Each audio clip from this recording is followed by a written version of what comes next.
In this one, we're tackling that animation you just saw on screen. So first things first, let's just clear out our scene here, delete everything, and add in a cylinder. Now over in the settings, let's tweak this a bit. We want the vertices at 4, 0.5 for the radius, and let's set that depth to 6 meters. There we go. Now tab into edit mode and add 8 loop cuts, just to make sure all those faces are perfect squares. From there, go ahead and subdivide the mesh with 20 cuts. That'll give us plenty of geometry for the cloth simulation later on. Alright, now let's select those corner edges and create a new vertex group. We'll name this Edges, and don't forget to hit that Assign button to lock them in. Next, we're going to add a simple Deform modifier. Set the type to Twist a full 360 degrees and make sure the axis is set to Z. Once that's looking good, just duplicate that modifier. For the second one, we'll switch the mode to Bend, keep it at 360 degrees, but this time set the axis to X. Perfect, that should give us the shape we're looking for. Now let's go ahead and apply both of those modifiers. Jump back into edit mode and run a merge by distance just to connect all that geometry together. Next, we're going to select that edges vertex group we made earlier, duplicate it, and separate it from the main mesh. Finally, let's convert that selection over to a curve. Set the depth to 0.03 meters and double the resolution for a smoother look. That's really starting to take shape now. Alright, let's keep the momentum going. Grab that curve we just made, add a subdivision surface modifier, and shade it smooth. Now, before we get into the physics, let's head over to the scene settings. We're going to set our frame rate to 60 FPS and the end frame to 270. Time for the cloth simulation. Add that to our main mesh and let's dial in these settings. We want the quality steps up at 20, but we're going to drop the speed multiplier way down to 0.05. Set the vertex mass to 0.15 kilograms.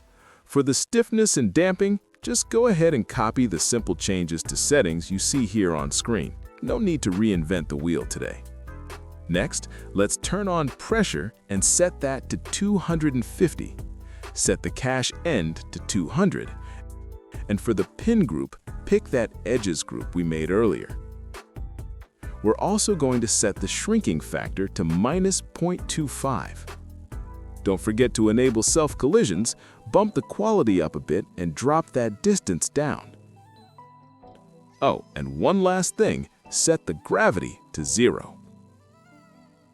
Go ahead and hit that bake button. Now's a good time to go grab a coffee or snack because this might take a few minutes. Once the simulation is baked and your computer has forgiven you, we can view the simulation. Then select the mesh and export it as an MDD file. If you don't see that option, just hop into your preferences, search for the NewTek MDD add-on, and make sure it's checked. Now let's duplicate our mesh, rename it, and strip away that cloth modifier. To get our motion back, we'll add a mesh cache modifier and point the file path to that MDD we just exported. You can hide the original simulation mesh now. We don't need it. The reason we're doing this is simple. Try to rotate a cloth sim. It's impossible. So now we can animate the mesh. On frame 130, set the Y rotation to 0 and add a keyframe. From here, we'll hit these values. At frame 150, set it to 10. Frame 175, -25. Then 210 goes to 220. 225 to 170. 240 to 185. And finally, frame 250 at an even 180. Let's clean those curves up. Split your view, open the graph editor, select all those keyframes, and set the interpolation to Bezier for that smooth motion. Finally, link your animation data to the curve object. Give it a play, and there we go. They're rotating perfectly in sync. All right, let's get this looking polished.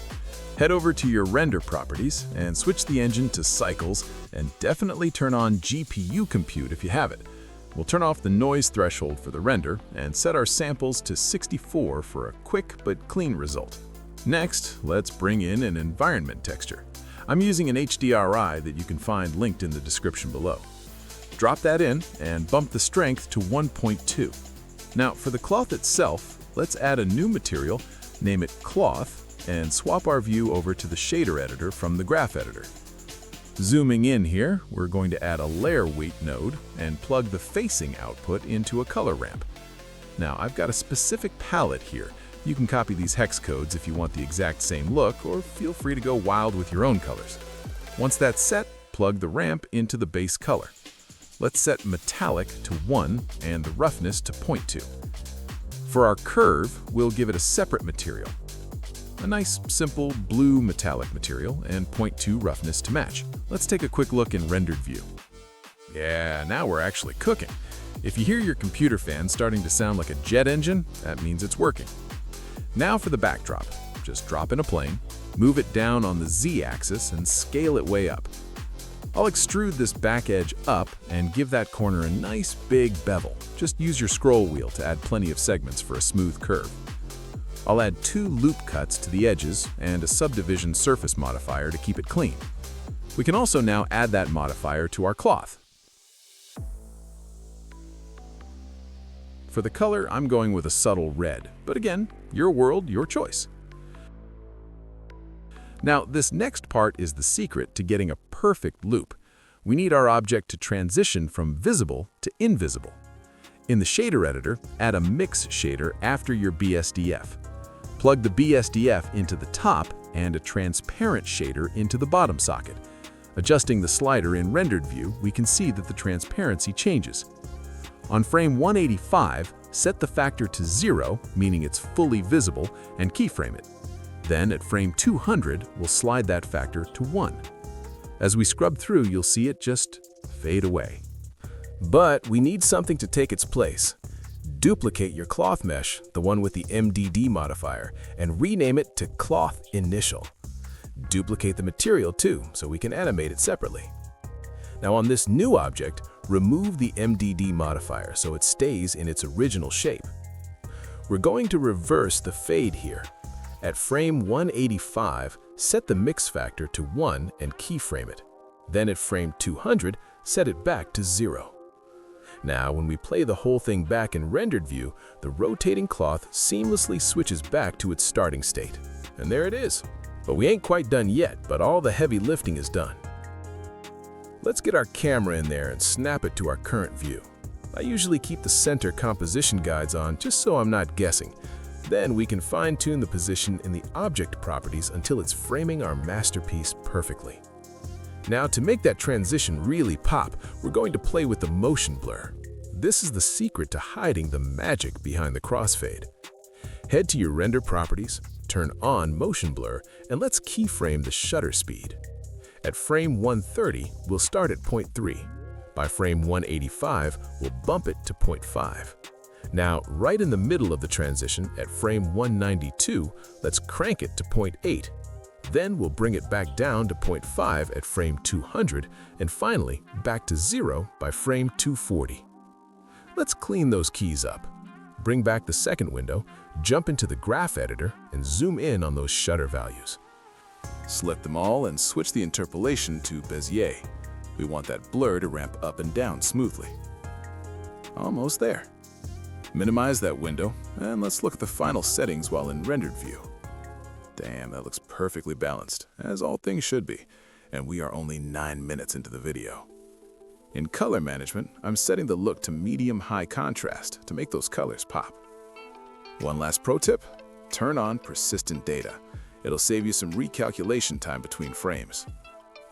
Set your output path to somewhere you won't lose it, and don't forget to save. Seriously, save right now. Let's go to the top left and smash that render button. And now we play the waiting game. You've done it. Good job making it all the way to the end of the line. See you in the next one.